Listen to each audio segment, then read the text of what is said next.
Tailgating is a big part of the college life here at ECU, and the SPC lot here at the bottom of College Hill allows students to do just that, just a short walk away from Dowdy-Ficklin Stadium.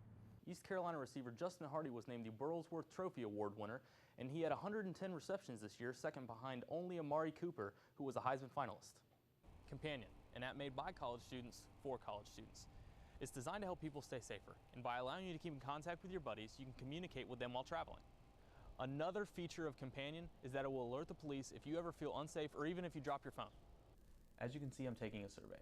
They're actually asking all ECU students to take this survey, faculty and staff as well, so that they can find out what characteristics and values are important in a new chancellor. I'm just gonna walk home, and it's like, you know, that's the guy that gets rolled up on and jumped. Students, like Saul Chaucer, know that safety is a problem, but a new app, Companion, is looking to solve this issue. They had the catchphrase, never walk alone. So I know basically that you can use the app to track your keep track of your friends wherever they are. Kristen Hunter of the Greenville Police says that Companion is a good idea, but can have flaws. So somebody essentially could still rob you and take your phone, and then what would happen? So that would be my biggest concern. I'd say if that's the only option, then yes, it's a good option. Chaucer agrees that the new app can be useful. Yeah, if it provides some sort of blanket or some sort of service that makes people feel, I guess, more safe, or it feels like that they have a quicker line of communication with help. And by allowing you to keep in contact with your buddies, you can communicate with them while traveling. Another feature of Companion is that it will alert the police if you ever feel unsafe or even if you drop your phone. Even with the new app, Chaucer and Hunter agree that safety can be achieved by students taking charge. Transit systems, we have Safe Ride. I mean, you can even call the police for a ride if you really need it. There's taxi systems in place. Walk in well-lit areas, because as much as we are there to help and protect you, you're also responsible for your own personal safety, and there are things that you can do to ensure that. Stop signs, buses, apartments, and personal property were all damaged during the riot at Riverwalk on Halloween. ECU Transit Charter Services Manager James Keel says that won't happen again. That it is not tolerated, and as far as the university is concerned, they're not happy. Keel says there will be changes to transit strategy. Can't sit here and specifically say, oh, you know, we're not going to do this differently or that differently, because it's still very much thought process and hasn't yet gone to paper. ECU Police Public Safety Officer Chris Sutton says transit is productive but could benefit from changes. Reduce the number of stops that they have. They still want to be able to offer a safe service to students, because it is extremely helpful to be able to transport them safely. But ECU student Saul Chaucer says that won't help. A lot of non-residential people come into Greenville, and there's way too many people for the amount of, you know, usual traffic and usual amount of police force that we have on any given day. Sutton disagrees.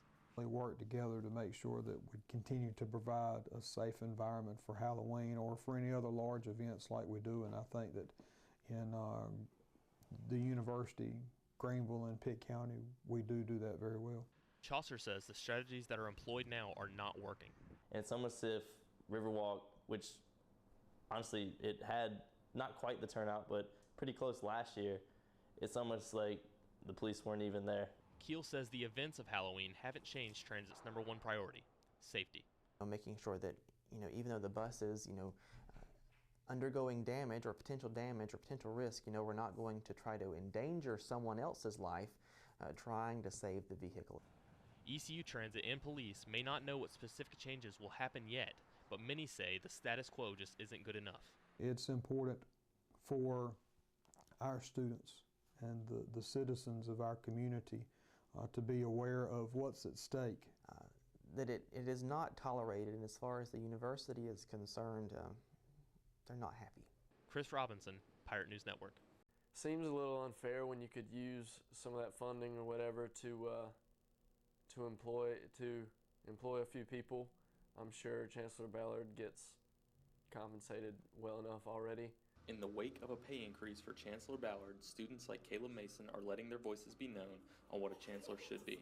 So just to have a chancellor that's going to be super personable and not just be like face on the screen to the students. Proven record of engaging diverse communities who really do understand what diversity is. The search committee for a new chancellor is actually asking all students, faculty, and staff to fill out a survey, just like the one I'm taking now, to see what characteristics and values are important in the next chancellor. Mason says an ECU alumni is a good quality to look for. Do what's best for the school because they've been here and because they know what works and know what's best, know what needs to be fixed from the inside as a student. But students also want to see how the university can improve. Rather than trying to shoot up to 30,000 students, 35,000 students, I think that we should focus as an elite institution. Recruiting more minority students into grad school programs and making sure that they are successful. In the end, students just want to see change. Very often we want to hang on to things that we feel have worked, at least for some, and we need people who are willing to look into, the hard questions. And when they got there, things changed and they made a huge difference for the better. For Pirate News Network, I'm Chris Robinson.